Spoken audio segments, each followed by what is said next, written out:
Hi, my name is Kevin Thurber, and welcome back. I hope you watched the first two videos in this series. This is video 3, going over my second Pelican kit. This kit, in combination with my audio kit and my everyday backpack, sort of helps you with the larger gigs. This is a lot of tools and other accessory bits and extra pieces that sort of help support bigger shows. Most times if I have to do the work I need with these tools, it's more that I enjoy using my own piece rather than whatever company or show I happen to be working for doesn't have the pieces or expects me to bring these pieces. But this is also just like my around the house home tool kit at this point. So I just keep everything in one place, easy to grab and go. I guess let me roll it back over here. I have to pan the camera up a little bit just so you can see what we got in the lid organizer. Excuse me here while I try not to knock the whole thing over. Little deoxit kit. You can get the bigger cans and everything there, but just having everything in one box. You got gold, you got contact cleaner, you got fader cleaner, blah, blah, blah. Good gun. Small XLR cable, XLR 1/4 inch flash drive, a couple XLR adapters, iPhone charging block, and a lightning cable. My iPad often lives in here when I'm not using it, when it's not in my backpack or out on a gig. It'll live in here. Got a large microfiber towel, some of those cheap walkie-talkies. What are these? What brand is this? Baofeng, the programmable ones. Got the Scout tone sniffer. We'll talk about that in a minute. I keep my X keys in here. A lot of time if I'm doing a theater show, program this as a QLab trigger, or depending on the console, you can program this through a MIDI interface to, store scenes and hit record and advanced stuff, and just nice having programmable buttons. Some E-tape, sewing kit, some foam. There was a couple of gigs I did doing some classical music outdoors, and there was just no good way to rig up a microphone because they were going to be moving around, going to be wireless. Just having some foam to build some wireless mic lavalier holding rigs to isolate them from the instruments without having to tape them on. It was pretty great, and there's some space in here, so I'll take it up. Paintbrush, console cleaning, wiping stuff down, dusting. Some zip ties and other little bits just randomly tossed in the bottom there. Give me a second here. Just gonna clear some space. Got another flashlight up here, same one that I showed in my EDC video, this EagleTac D25A. I lost this one, so I bought another one. Found it. It went in the back of the case. This pouch here is my cue box. As I said in my audio engineer kit video, this recently got replaced by the DB Box 2. I'm still hanging on to it for sure. Still super useful. Still just so easy and straightforward as an item to use, that until I'm fully confident with DB Box 2, I sort of want to have this on site with me when I have a big show. Trackball mouse, console control, or just when your laptop is away from you, having something that can sit on the console or sit on a table, not have to move around, not have to take up more space than it takes up, and having full access to everything. Like that a lot. Also down in here is the iSemcon microphone calibrator, if you're doing SPL reading or anything like that. This is a recent acquisition. But Rat sold it to me, so I stuck their sticker on it. The iSemcon SC1 calibrator. We'll see. I've used it a couple times just to learn how it functions, but haven't actually had that on a loud show yet. So we'll see how that goes. Asus, I think this 5.6 NT blah blah blah router. RTN65U. So one thing I like about this router is it works well. It's got 5G, but there's no external antennas. It's all rigged up right here. And there's a little stand for it, and a power supply, and an Ethernet cable.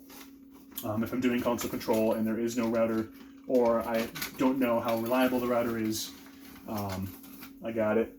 Another Leatherman. Again, I lost my Leatherman, so I bought a second one. And now it lives in a backup kit. Some labeling tape for laying out speaker placements, things like that. Super cheap 5-port network switch. If I run the ports on the router, or if I'm doing it backstage with some wireless units interconnecting and they don't have enough ports, and then I can plug it into the router, run out to front of house. Little baby microphone stand for front of house analysis or recording VOGs or doing anything else. I guess we'll take a look at the little kit over here. So the VDV Scout, I think that's what it is, the VDV Scout Pro 2, and the tone sniffer. So you can send tone from this and trace along cables with a sniffer. This has been a great combo for doing install work or troubleshooting some installed systems. Here's the little probes, the VDV Scout. You got a bunch of probes that'll tell you where it is. All that. It does have one probe built in, so if you just want to do point to point, this is all you need. Some shielded Ethernet and BNC for re-terminating stuff that's broken. Hellerman tool. This is a Theater A2's best friend. Continuing on, we got the Klein Ethernet crimpers. Love these. Small form factor is great too. And then the Klein BNC Terminator kit. Also love this. Also small form factor. Also love the pouch, because you really do need multiple tools at a time. And if you're up in a genie, or even just got your head shoved in a closet somewhere working on some BNC, being able to just clip this on your belt and not have to find a place to put down all your tools. You can pull them out, use them, put them back in the pouch. Love this little kit.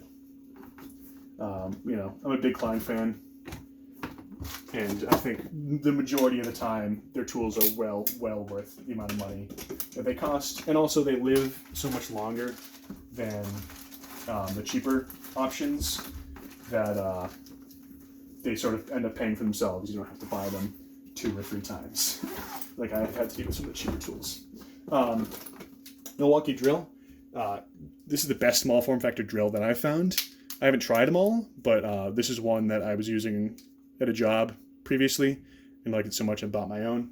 The charger and a spare battery are shoved in here too, as well as with a long Phillips bit, most commonly needed bit. I just have floating loose. And I have just a DeWalt drill bit kit. Again, you're drilling a bunch of holes and things. I got a couple of extra PH2 bits tossed in there just for easy access. One thing that I kind of go back and forth about carrying, but it fits in here well, is the step drill bit kit. Super cheap.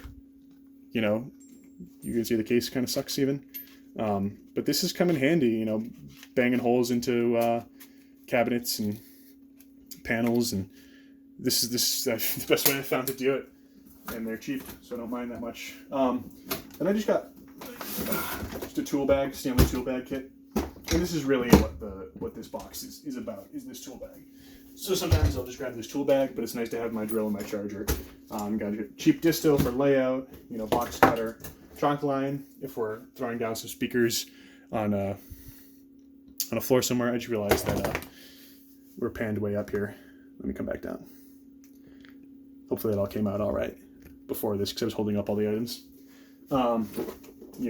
Measuring tape, screwdrivers, ratchets, side cutters, extra blades for things, got a Hakko soldering iron, got a cheap meter.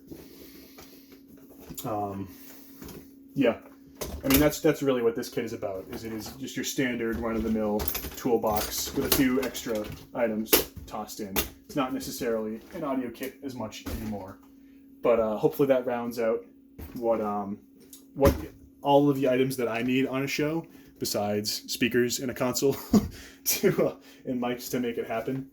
A big proponent of knowing where items are, because I've worked for so many different companies in different places, knowing that I can go and grab my drill, I can go and grab my Q box, I can go and grab my SM58.